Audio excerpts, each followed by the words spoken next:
Check us out on the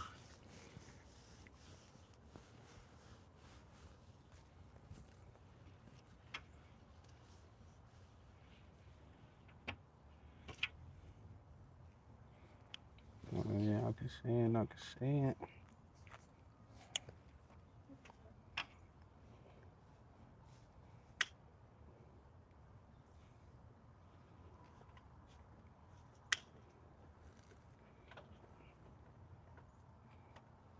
Yeah, with this technology. You see, check the sound check.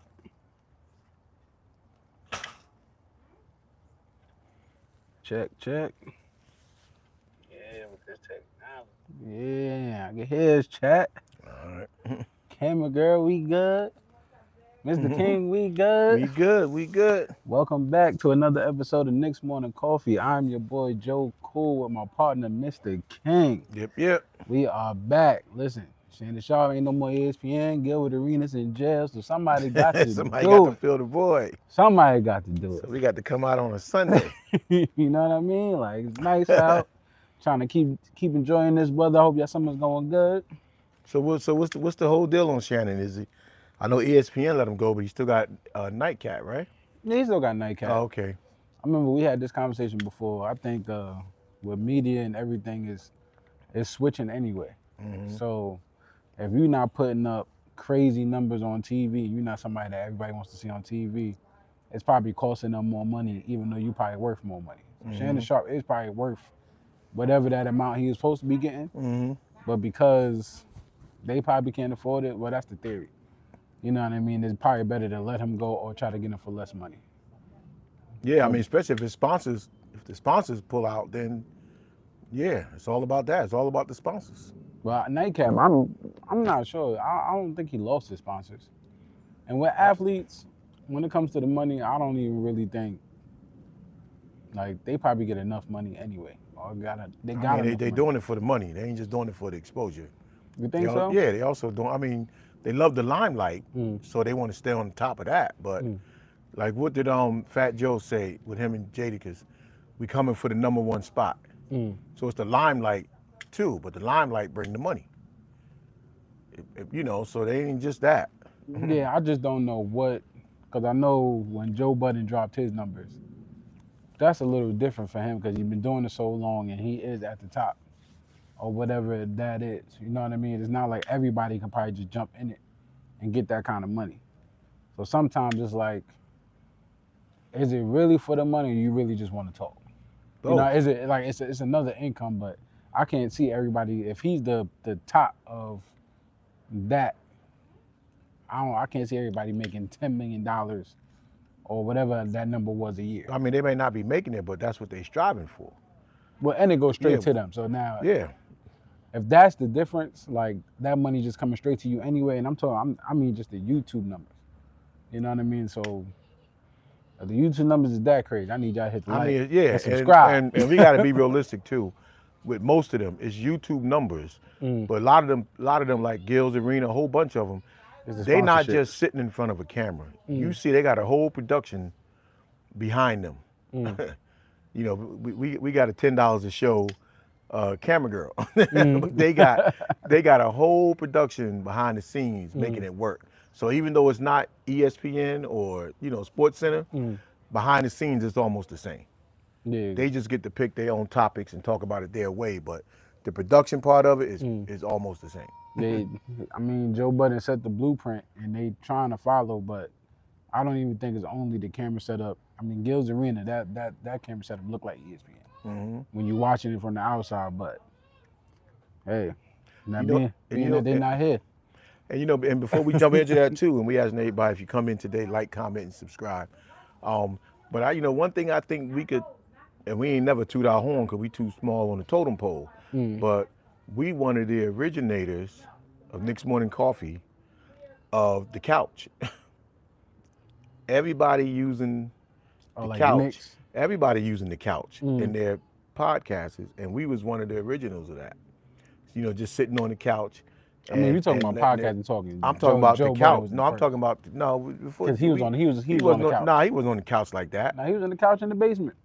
I don't remember. I wasn't watching that then. But we wanted the people that I think helped put that couch out there. You know, so that's us. I don't know about Joe Buttons on that one. That was our only hook. We're sitting The on the coffee, couch. the coffee and the couch.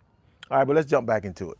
Well, so first news, we signed Mikal Bridges back, right? I think he actually took a pay cut so we can have Yeah. more room to work with, which that was cool.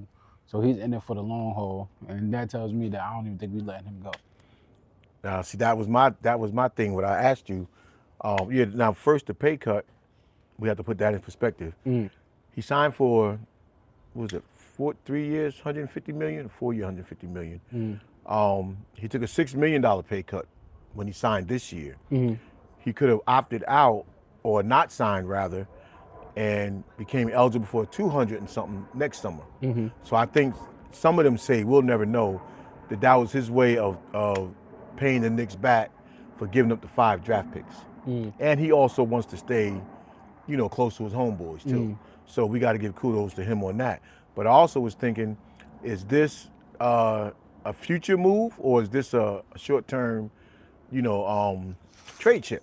You know, because the Knicks have to make a decision, and we would get into that too later, with Karl Anthony Towns and even Brunson in the next couple of years, and Towns maybe next year. They got to make a decision on him signing extension. So you know, the Knicks got some planning to do.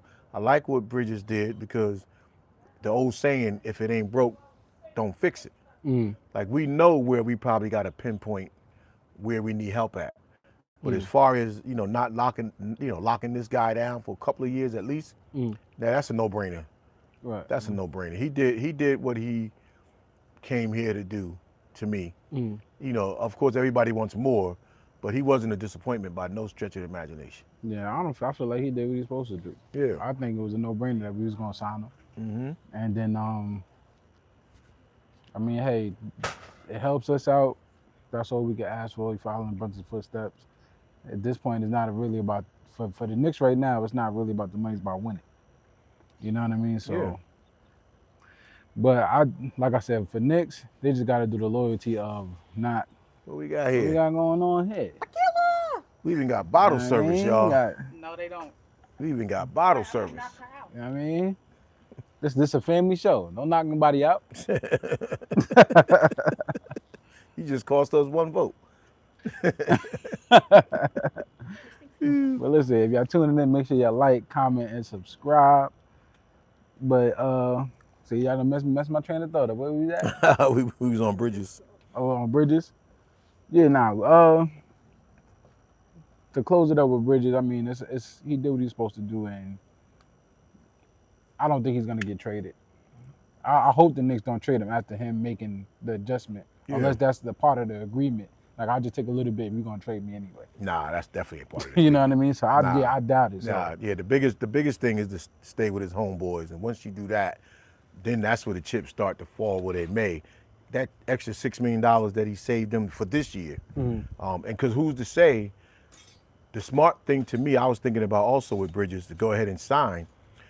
If you're not being used the way you was being used in Phoenix and in Portland, so you may not get up to that max level like that, because of the way you're always going to be on this team. You're always going to be behind Brunson and Towns. Right. So the trade we gave up, of course, you don't give that up unless you're giving it up for a prime time player. We give 5 draft picks. You generally don't give up 5 draft picks unless it's for, you know, prime time. So he knows that. He knows how these things go, and he's comfortable. You know, you don't need every dollar. You don't need every dollar out there. You know. I mean, and for him, it's hard to do both. You know what I mean? Like, you are, I guess, want to say a two-way player. You play defense and offense. On the other teams, they probably prioritize more offense, so that's what you get. But Yeah. you know what I mean? Going on to the second thing, you said free agents. We got 2 spots or 1? Ooh, I didn't even drink that yet. We have the veterans minimum, and then we still have the one of the rookies contracts that we could sign. So the veteran, do you go get Ben Simmons? you know what? If they did it, Like if you put him on the Knicks, He has asset. Let's say that. Like, it's been so many speculations. I was just gonna leave it up to when they do it. Let's see how it work out. But if you asking me, I can't say I wouldn't take him because of his versatility and his defensive prowess, and then maybe even an opportunity to turn back into the Philadelphia Ben Simmons. I can't say I wouldn't do it. Like he doesn't hurt us. As long as you always got Brunson or Cat on the floor, you always got an offensive player, and then you throw in Bridges. Simmons, he can only help you on both ends of the court. You know, you don't have to shoot threes, but if it's a 3-shot available, take the shot and then let the offensive flow work out of that. But I think he helps. He don't hurt. yeah, I mean, if we get the old Simmons, that's a plus. Yeah. And if he just half of that, which he has been, Well, you still might be a plus because he's coming off it's your only bench. Not like he's starting. him on a veteran. So they joking around, but the joking around is funny. They can joke all they want. Him on a veteran contract, with his versatility, he does not hurt you. He's gonna rebound and he's gonna defend and he's gonna push the ball, and then the rest will work itself out. But he definitely is an asset, and he's really an asset to any team looking for a low end, low cost, versatile big man. Just because he don't shoot threes, look what he did with the Brooklyn Nets at some point last year. He played some good basketball. He played a good portion of a good stretch of basketball, and it will be up to the Knicks to keep him out of his own head. Right. So yeah, I'd take him. I'd take him in a heartbeat. I'll take him, but what Knicks fans really want is, I don't even know if we didn't do it, is Shamet. Yeah, Landry Shamet. No, we didn't do it yet, but I would bring under this new regime, I would bring him back. Yeah, that would be my first choice. Yeah, I mean, my first choice, but Who would be your first choice? it's hard to say who. Or what would be your first choice? If it's My not first choice is always a 3 or 4 stretch 3-point shooter. You know, another Novak who's not scared to pull the trigger. That's always my first choice. But I definitely would bring him back under this new regime. How about what was the dude we had? That was like a loose cannon, one of the twins. Morris? Or Nah. did he get in trouble for? Didn't he just recently get in trouble? Or nah. Nah, that's working itself out. I would because he's not really a 3-point shooter. He just shoots threes. I'm talking about a guy who, like Shamet, who really is a 3-point shooter, but who's gonna take him without hesitation. You know, so yeah. But there's other people, like I saw it, and I definitely don't co-sign that. Like once I saw a week or two ago about Cole Anthony. I saw about Michael Fultz. No, we don't need none of But that. that was a while ago. Yeah, but we don't need none of You them. were saying that. Yeah, we don't need none of them. But I think we're back to being point guard heavy again. No? Brunson, McBride, Kolick, then the other guy we And just then the two-way, who we, what's my The dude man we name we just just picked signed? up? He's like a combo guard. yeah. Yeah. So, and then there was also talk of Brown coming from his old team, that there was a guard on his old team that they say was like Caruso, who can come down, play heavy defense, hit the three, be scrappy. But that's like having Josh Hart again, minus the three. But you know, Josh is known to hit threes. He just got exposed in the playoffs because they dared him to shoot. But I just want somebody, if you can't find nobody specific, then to me, sign Shamet. If you can't find, but if you go and get Simmons, I'm not mad at you because he's definitely will help you.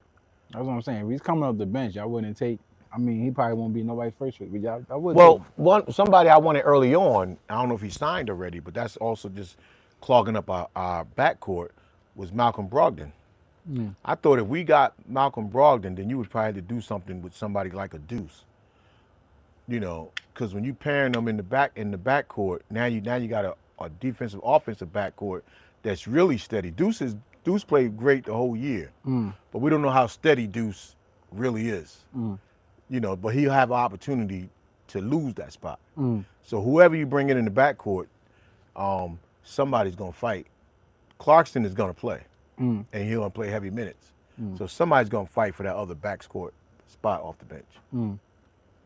That's Well, for listen, sure. if you're just tuning in, welcome back to Knicks Morning Koffee. I need y'all to like, comment, and subscribe. We are back with a live on this nice day, Woo, summertime in August. woo, Tequila hitting a little man. bit too early. Shout out to the bartenders and the camera girl. To the bottle service girl. Where's my tip jar? Man, listen, look both ways before you cross the street. Woo. Knicks in 6. That's the Wow. tip. But what we got here, we got the offensive change in identity.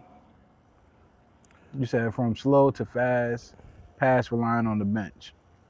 Yeah, I thought that was interesting because Mike Brown, you got to have some big, like, almost like some big kahunas to, and I'm not saying he shouldn't, he should, but to come in here and change what the Knicks done the past 4 or 5 years, to come in here and change that identity, you got to really have something up your sleeve, because slow grinding or not, we was able to manhandle a lot of teams at the top, East and West Coast. So it was just some fine tweaking that we need to do to get over the hump. And then you look at places like ESPN, other sports outlets, they put the Knicks, with all the injuries next year in the East, they put the Knicks to be cold with Cleveland for heading up the East next year, 1 and 2 spot. Now you can't never go by that. You win on the court, but we picked to be up there based off some of the injuries and based off bringing a lot of people back. So I think Mike Brown, you better know what you're doing, because when you say you're going to substitute a little bit of offense, a little bit of defense for offense, which defense has been our staple. I'm all for it though, but you better know what you're doing. Even though defense been our staple, I think the playoffs, it showed in spurts. It wasn't like some type of scheme. Like I said, last year, we know they was playing good, but we don't even really know what they was doing. I think that's still my gripe today. Like, so not trying to go back to the Thibodeau thing, but he got to let go because we just don't know what he was doing. It's like you just took the player's natural talent and said, go out there. Yeah, I didn't see a defensive scheme. We were saying, why are they switching on this? Why are they not playing? I think they had defensive schemes, and I think he made defensive adjustments. I think the good defense that the players we got already have showed. Like, you can't teach Mitchell Robinson sliding his feet and making a big stop at the end, running him into OG. That's not the game plan. That was him, OG. I forgot who got the block from the corner, but like that's just how good they is playing defense. You don't think some of that scheming was Tibbs? Because we always played better making adjustments in the second half too. Or even in the offense. Always done that. Even in the offense, they're gonna break it down. I think Tibbs knows he wants you to play hard. He wants. Yeah, we know we definitely need it. We need more offensive play, but until sometime when you're watching the post game show with Wally and Alan Hahn, and then that's when you see that it was some type of offensive schemes at times. Times when we thought it wasn't. When they break it down in film, now we know that it was a reason why people went cut left, went right, curled. They did those for a reason. We just didn't see it a lot of times when the game was on the line.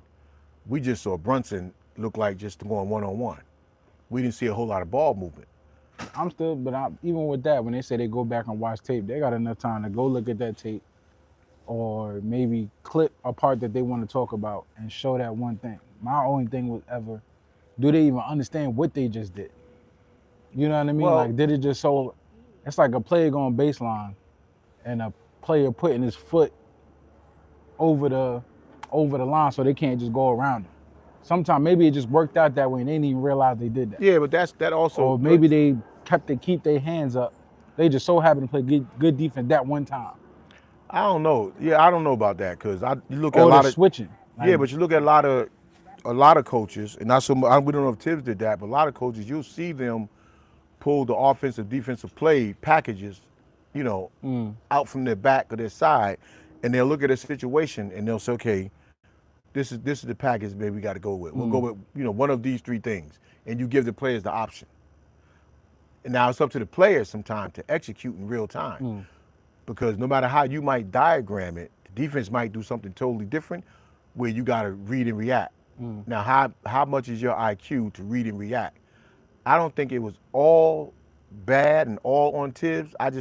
We just need a guy that can change it at the top of a dime. You know, when you're talking about at the end of the game, it starts turning into positionless basketball. That's when that really matters. So now, can Tibbs tell you? Okay, say he want to go out and run a 2-4 or a 2-5 high pick and roll, right? Which would be like maybe McHale and Towns. But then the defense do something totally different. Who reacts to that? Do they know what to do? Do they know what the counter is, or are they just now gonna force that play in there and it don't go nowhere? So basketball is funny. You got to have a little bit of your own creativity, but you still got to have a reason. And I think Tibbs had a reason. I think our star players, got locked into, I'm going to be the star today, meaning Brunson and Towns, and forget everybody else. Because we didn't swing that ball, in terms of Brunson, you didn't swing that ball to the 2 the way you did when DiVincenzo was there. You know, Right. so just different. But I think now we're going to probably come in with somebody that's going to have a little bit more offensive repertoire and input.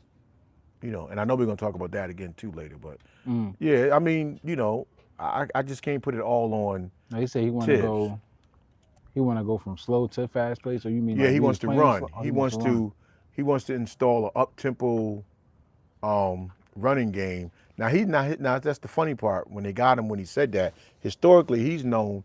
You know, he come from the old school of bringing the ball up court, hard-nosed defense. But I think once he got to Sacramento, I think he started to change his mindset. Because remember, even in Cleveland, with LeBron and Kyrie, he didn't really run. You know, Kyrie ran when he wanted to run.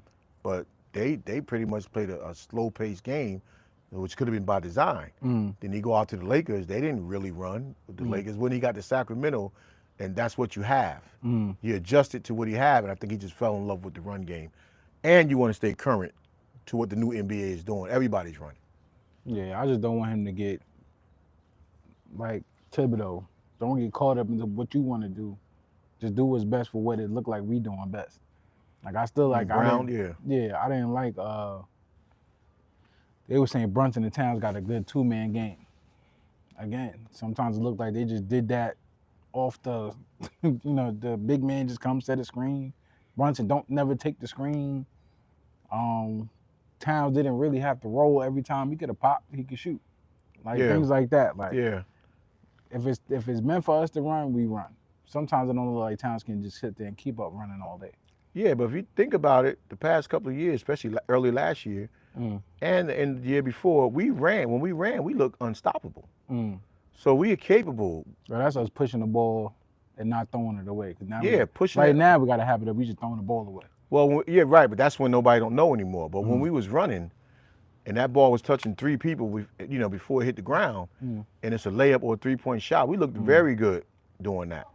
But as far as with Brunson with the pick and roll, they do have a nice pick and roll. Now, are they deciding it when they use it, or do the coach call it? And one thing Brunson, I think, has learned better at the end of the year, he learned how to play off it. He learned how to play on a pick and roll. He learned how to attack a pick and roll going downhill. So that's something that he probably had to learn. He didn't have to do that before. He just set you up. He may take the pick just to free himself up to set you up for his own move. But when he come off that pick and go downhill, you know, he's also a different player when he do that. So that's just something else to have in your repertoire. Every point guard should know how to come off the pick and roll. Some can only come off the pick and roll. So Brunson, you learn that, or rather you master that. Now look what kind of guard you are. But I think he wants his point guard to get more assists also. Yeah, I mean, that's what we need Brunson to do anywhere, especially in the beginning of the game. He don't got to be the Brunson burner right in the beginning of the game. Get out, run, move the ball, let everybody get involved, and then towards the end of the game, when it gets shaky, you get yours. Before halftime, you get yours and then keep it like that. Yeah, and the game will tell you when you got to take over. But you know my philosophy with Brunson is the old Jason Kidd, Lonzo Ball effect. Get it and advance the ball up court. And when it comes back to you later on, do your thing. But we got some horses on the wings. So let's get them horses out there. And we do that. I mean, we do that with a mindset. Shoot, the sky's the limit. Wow. And then we got, as you said, is Mike Brown clean the house on the coaches, and who stay and who goes. Yeah, I seen where so far he got rid of 5. 4 plus the videographer, who I didn't even know was Tibbs' nephew. I didn't even know that. It has his last name Said too. a videographer. Yeah, every team got to have a good, because when you want players, first of all, when you're doing your post game or the day before going on film, you got to have somebody that know how to chop those scenes up the way you want it. And then when you want to give players certain things to look at of how they played and their mistakes, or with their opponent for the next night, you got to have somebody to know how to do that. So who best sometimes too to know how to do that is somebody close to you, because a coach will train you how to do it. So far that I know of, we got rid of 5 coaches. I know they kept Cheeks, somebody else, and then right now they kept Brunson's father.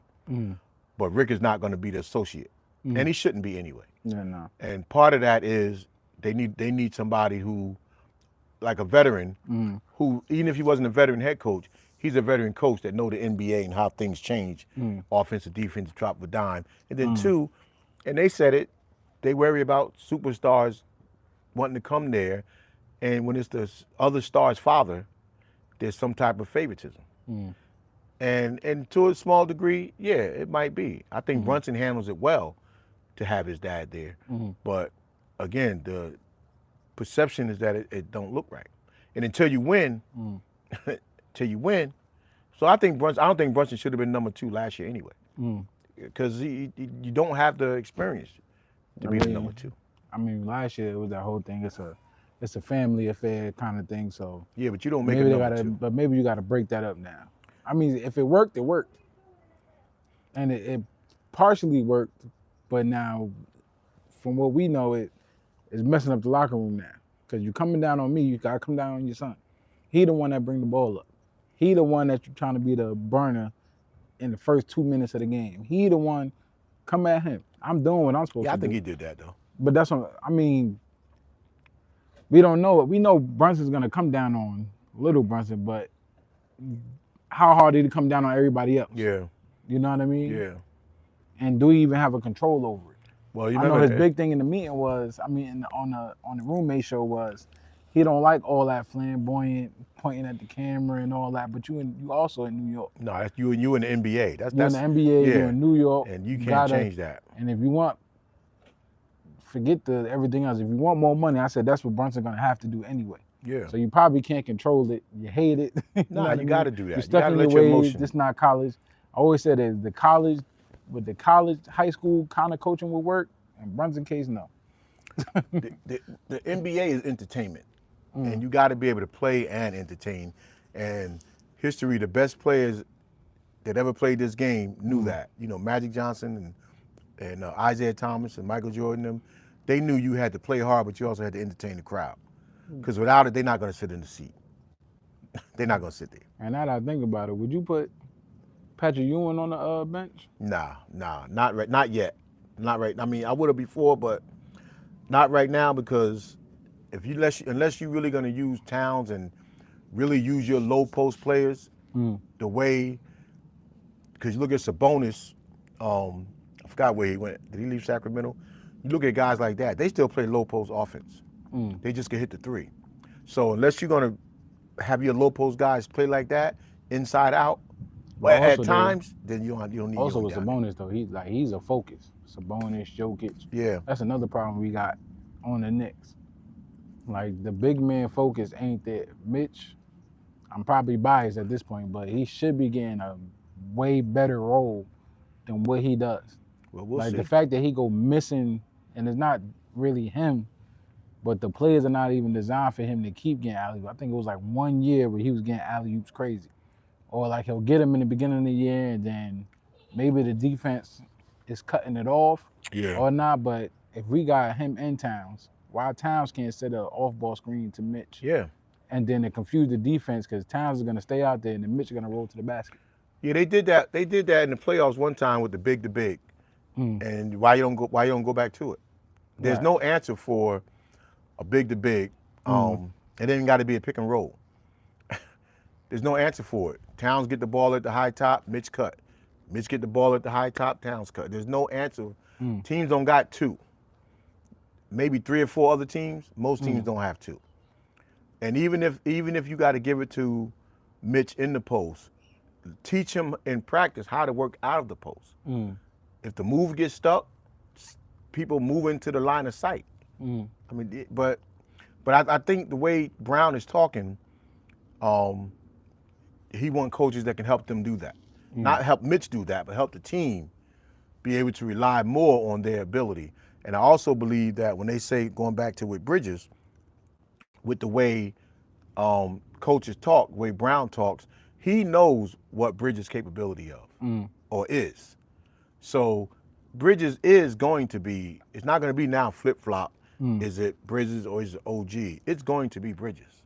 It's going to be our third wheel. But at times in the game, he may become the main focus while Towns and Brunson is still out on the floor. That's going to be the beauty of re-signing him. With an offensive focus, who else you going to turn to?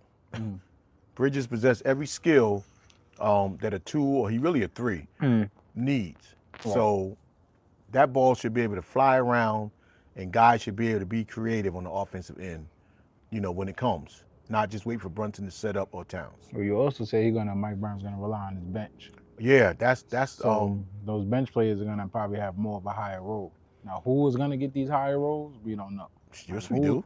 Who's getting? Look, Clarkson, and that Yabusele and is it Gershon, whatever his name is, we're gonna get it right. But they are definitely Gershon can play all 3 spots across the top effectively. He's hungry. He's gonna be Precious on steroids. That's what he's gonna be, because he wants to be great, and he got that junkyard dog mentality that start or coming off the bench, he gonna be a problem. He gonna be a problem. And then when you get the guy like Clarkson, is who's gonna be if you keep a starter on the floor, who's gonna be the third guy out there if it's not somebody on the bench? But I think we need that 3-point shooter. We need it both. We need it on the bench and in the starting lineup to keep everything honest. Now, with Mitch hitting the free throws now in practice, do we keep him in the starting lineup or do we take him out? See, that's the hard do we part. put Yabusele there and keep Towns at the 4? Do we keep Towns at the 5? Well, the only reason why I do? don't want Yabusele starting right now is because we know that even Towns' offense production is going to increase as much as it was last year. I'm pretty sure Mike Brown is not going to let that offensive repertoire Towns got go to waste. So that might lose touches for Yabusele, even though he is a board crasher. He's one of them guys that will crash the boards. But I would like to see him come off the bench first and just run muck. Him and Clarkson and really add. I would like to see Hart in that and just run him up on teams. Right. So when the starters get back in there, the other offense of the opposing team is too tired to do anything. Because then they can hit you with that wave, and I can't wait for that. Man, I'm forgetting about the rookie center we had last year. He was playing good in summer league. Well, that's the other thing is what you do with Yabusele. Do you put him at the 4? You bring him in at the 4. Well, he should be what was his name? No, Gershon should come in off the 4, and then we have Ariel come in at the 5. Yeah, then I feel like we unstoppable. That's what I wanted last year. Yeah, and then if you can throw Josh Hart and the shooter, I looked at something. The group chat said Mitch is gonna get hurt. No, he not. If he don't get hurt, if you split the time now. Right now, I ain't even thinking about what he might do because it's too premature, and that's why you have the people you have. That's why you got them, because again, we're talking about Ariel play center. Yabusele can play power forward, center, and can even slide 2 at the 3 if he has to, because he's that versatile. And then who else? Josh Hart can play power forward. We know OG can play power forward. And then you bring in somebody else. But right now, I've seen something where they got Mitch coming off the bench, Josh Hart in the starting lineup, and then they got Dottier at the 3. It looks to me that looks good if Dottier. You keep saying he's a shooter, But are you gonna allow him to shoot? We say they got Josh Hart coming off the bench. They got Josh Hart starting. Starting. They got now. This was just one of the things I saw. Brunson, Bridges. Brunson, Bridges, Hart. Same starting lineup Hart. as last year. And Mitch I coming see what off. you're Mitch saying. coming off the bench. Mitch coming off the bench. And Dadier, yeah, Towns. but Dadier is a small forward in that scenario. I don't know if I necessarily like. I like that. And if Bridges is going to be a main focus, then I would say go back with that because we need more scoring out of that starting lineup, and we automatically with what's the name? We automatically got more scoring off the bench. In the past 5 years, we was either last or 3 or 4 from last in bench scoring. So, I mean, either way, in my head, I want the bigs to run them up. Towns, Ariel, Mitch, and Gershon. How you say Yabusele. Gershon? Is it Gershon? Gershon. You know what I mean? Let them run them up, and then y'all just shoot from the outside. Don't hurt yourself. Don't kill yourself. You know what I mean? You last longer. Just shoot a 3. Nah, we can't. That's not their style because we got slashers. We got guys like. I mean, shoot the minis. Yeah, well, yeah, they're gonna do that. Yeah, Keep it simple. But you need some outside shooting too. I'm saying keep it simple. Let the big men be bigs. Let them do their thing. Let Towns, you know what I mean, pop out, confuse the defense like how you did at the end of the year. And I feel like that's fine right there. We don't even need no Ben Simmons or nothing. Yeah, but I mean, they're gonna fill that spot. And Ben, there's no rush. And like I said, there's no rush to fill it. And like I said, they make the jokes on him, but what happens if Mike Brown can get more out of him now that, you know what I mean? Because it's been a while. Look, if he only did what he did for the Nets last year, that would help us. Yeah. If he only did that, because you got scoring off your bench, so he's gonna pass the ball, but you got people that can get the ball and know what to do with it. So there's not a downside. It's just a matter of that person you get, is there even playing time for that person? But Mike Brown made it clear he is using his bench. So there's no doubt about it, which most teams around the league do anyway. So Brunson and them, for all them guys that, you know, Mikal and them guys complain about minutes, Hart and them, now when your minutes are cut, realistically cut, you know Josh Hart gonna complain. Josh Hart gonna be the first one to complain. You're not getting 38 minutes a game now. Now you might be getting 32. But you gotta make the most of your 32. Right. Yeah, so. Anything else new? Camera girl, you want to ask any questions on the Knicks? Yes, Speak up, speak up. All right, hold on, I gotta get it. All right. You know what I mean? You gotta stay ready, so you ain't gotta get ready. Talk to me. First question is, what is the next 5-year plan as far as acquiring young new talent? You want that one? That's a good one. I can take, I can take that. that one. No, that's why I think when for new talent, we got the draft picks. We had to hold on to some of those. A lot of our guys that are under contract, in the next couple of years, those contracts are up. That's why when we was talking earlier about when you signed Mikal Bridges this year, is that for now or is that trade chips for the future? Because you gave up 5 to get him. Now, if you trade him, do you try to get 3 back? And you got to try to get first-round draft picks back. You can't go for second-rounders because the guys we have are too good. Same thing with Mitch. Mitch contract next year, he has to sign. So what do you do with Mitch? In February this year, do you sign him for 2 maybe first-round picks because he's valuable? Or do you hold on to them and let their contracts run out? Well, other than that, you know, the big thing that was on their list was working with them young guys. So Ariel, Pacone Dadier, Tyler Kolek, that was something that was missing. Yeah. You know what I mean? The word always escapes me, but that's one thing that they wanted this time around is the working with them young guys and getting them ready up to speed because this is why you draft them and keep them.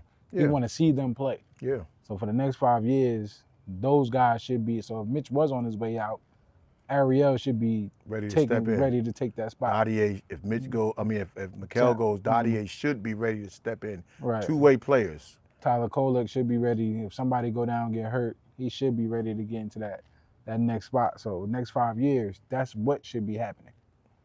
Yeah, good question. Good question. You was over here studying. Second question is, how did the Knicks plan to stay on top of the Eastern Conference? How did he plan? Knicks in 6. How he planned it? Nah, Yeah, they planned it. I think they planned it by keeping the same nucleus that they already have, because they already was close to being great last year. So you came back with the same team. You changed your coach, and you're looking to change a little bit of identity. Scoring is what killed us, and the bench is what killed us. So you address both of those needs. You're going to play more of an up-tempo style, and then you brought in guys off the bench who going to help you just from being out there. You know, we're not just going to rely on them to get in and just try to hold the lead. They're going to be able to get in and push the lead. So I think that's part of their plan to try to stay on top. Okay. And then last question is, what is their plan for beating the Timberwolves next year? Plan Well- to be in the Timberwolves next year. Hold on. Who asked that question? You or your dad? Now, though I like Anthony Edwards, ain't no real plan. We just better than them. That's- Simple. Yeah, because I think looking at, they're not on our radar. I mean, I think it was penciled in to play them because they had two of our top players, Julius Randle and Dante DiVincenzo, and we still beat them. So I think going into next year, they're not going to be high on our radar, but they will be a top 5 team in the West that we know we're going to have to, pay attention to when we play them. So, I'm always going to root for Minnesota as long as they have Julius Randle and Dante DiVincenzo. Once a Knick, always a Knick. But at the same time, when we got to play them, all that goes out the window. All right, so those are good questions. Yeah, nah. And then they don't got nothing for us. They on the West Coast. They don't even feel like playing us. You ain't gonna feel like running with. They ain't gonna feel like running with us all day long. But camera girl, get us out of here. Before you even do that, make sure y'all like, comment, and subscribe. Don't drink on the job because it's too hot. Yeah. Free Gil. All right, you can do it. Peace. Peace.